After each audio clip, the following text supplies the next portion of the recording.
Welcome to another episode of Creepy Stories. In today's episode, we will meet a nice creepy little fellow who has a thing for trees. Among the Trees. Credit to Marcus Porche. For several nights I have seen a man vanish into the woods behind my home. A man that I do not recognize. It started 3 nights ago. I thought nothing of it at first. Perhaps he was a homeless man living in some clearing in the woods, or perhaps a drug-addicted looking for a secluded place to practice his sickness. Either way, I did not read into it very much, but eventually my curiosity got the best of me, and I began to wonder what it was that he did beneath those dark branches. He appeared every night at exactly 9 o'clock in my backyard, walking toward the edge of the woods. I would watch from my bedroom window as he stood there for a moment, and then proceeded into the dark canopy. He walked slowly and with conviction, walking to a destination completely unknown to me.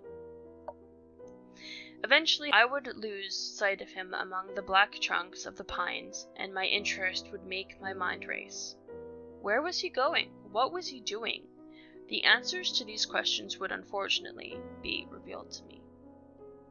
Another queer facet about the man's nightly journeys was that I never once saw him emerge from the forest in the morning. At first I thought that he merely left while I was asleep, but I once woke up earlier than usual to test this thought. Even then I did not see him come forth from the woods. This intrigued me greatly, and I soon found myself wanting to follow the man to where it was that he went each night. The following evening, I decided to follow him from a distance.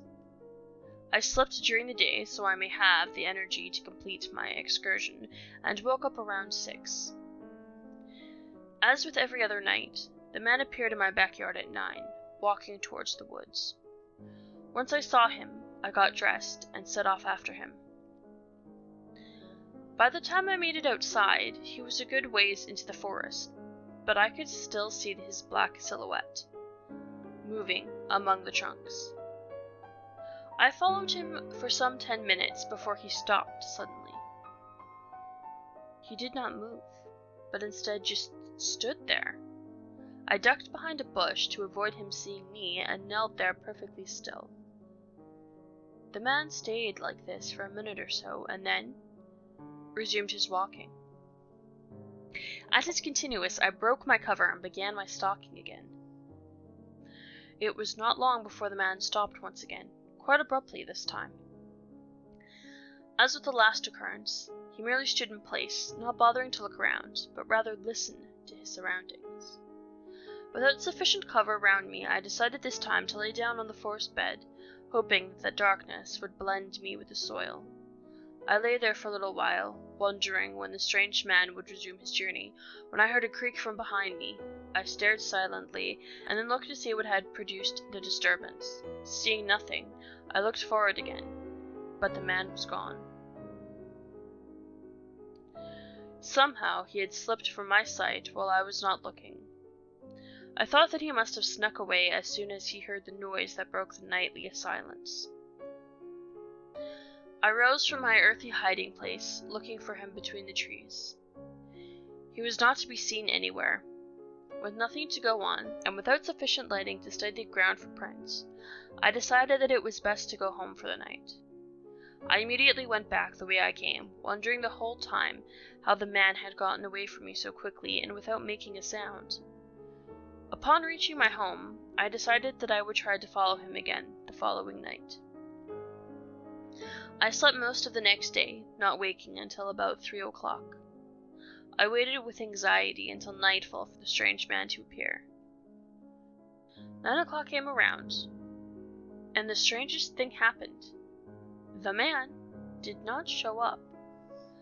Night after night, the man would appear in my backyard at exactly the same time, but not this night. This baffled and bothered me. Perhaps more of it should have. And I spent most of that night trying to figure out what it meant. The only explanation that I could come up with was that he had decided to stay away for some time, having caught me following him the night before. I wonder if I would ever see him again, or more importantly, know what it was that he did on those nightly wanderings. 3 nights passed without an appearance from the night walker, as I had by then nicknamed him. I was sitting in my study, which faces the woods, with the window shades open and the light dimmed. At 9 o'clock, I instinctively looked out the window. There, at the edge of the woods, was the man. My heart jumped, and I put on my jacket with haste. Once again the man began his trek through the trees, and I followed him, keeping more distance between him and myself this time than the last. It seemed like hours the amount of time I spent following him. The fog was heavy that night, which I think helped me follow him without fear of being noticed. He walked deeper into the woods than I had ever dared or thought to explore. I began to worry if I would be able to find my way out of the forest, or if I would have to spend the night beneath those menacing branches. After some time, the man came to a small clearing. He stopped there at the tree line for a while, before emerging into the thick fog that clung to the grass in that open area. I moved towards the clearing, hiding behind a tree that was just on the edge. Looking forward, I could see the man clearly, due to the light of the full moon. He was walking toward a particularly large tree on the other side of the clearing. It was very old, by my judgment, with garnered branches that groped at the night sky, with a single leaf to be seen on them. The most important feature, though, was the wide hollow in the middle of its fat trunk. The man stood before the hollow, staring into its dark abyss, not moving a muscle. I could faintly hear him muttering something, but I could not make out what it was that he was saying. When I heard him speak no more, the man began to remove his clothing, revealing a most horrid sight. The man was completely covered in pus-filled boils. They dotted every part of his exposed body, giving him the appearance of a rotting plague victim of old. The sight of this revolted me, as I had never before seen such a disgusting example of human disease. Once the man was completely naked, he moved towards the tree and climbed into the hollow that he had for so long viewed with intent. Once inside, he turned around and sat there, completely enveloped by the garnered wood of that most ancient tree. It was at this point that the most horrifyingly grotesque thing I could never have even imagined happened. The tree began to shake, its branches twisting and turning in the night air, yet without a breeze to cause their action. The trembling continued down to the trunk, which began to swell and contract in a horribly unnatural fashion. It was then that the man inside began to scream as the tree began to, as it seemed, eat him. Pus and blood flowed forth from the hollow as the man inside was crushed and churned within.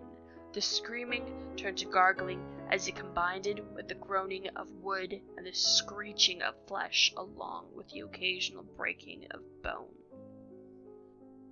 I ran at this point, terrified out of my mind. The entire time I was fleeing, I could hear the horrid sounds of death behind me, and the forest seemed alive with terror. Tripping and falling, I ran back to my home. That horrifying night has haunted me ever since. I no longer feel safe in my home, as I feel it is too close to the forest that is the cause of my nightmares.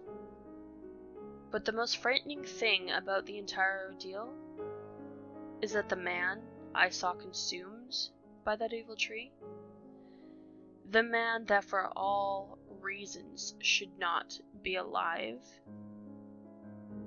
still appears at the edge of the woods at exactly 9 o'clock each night. In a few months, I plan on making a countdown for the creepy videos in each category. In order to do so, I need your help. If you like any of the stories, hit the like button to let me know. It will help me when I need to collect the data. If you like the videos and want to know when more are coming, simply subscribe to the channel.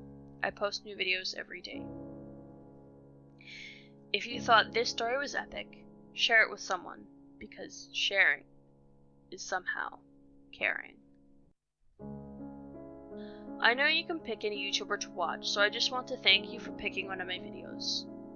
Hope it didn't scare you to death.